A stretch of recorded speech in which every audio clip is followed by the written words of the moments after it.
Hi, ikaw Ay, yung hi. applicant for managerial position, di ba? Yes, yes. So, kilala mo pala si Ma'am Joanne. Mhm. Sabihin mo sa sir mo na hintayin ko na siya sa labas.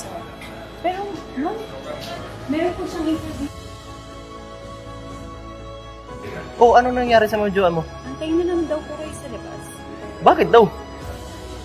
Sinabi mo ba na ma-interviewan ako kapalit mo? Oo, sir, kasi hindi daw po tanggap eh. Mark, pasensya ka na ma'am. Umalis na si ma'am.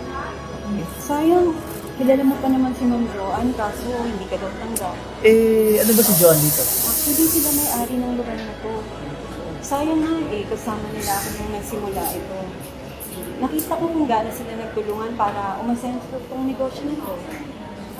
Hindi ko lang kailangan talagang umuwi. Hindi ko iiwan tong lugar na to.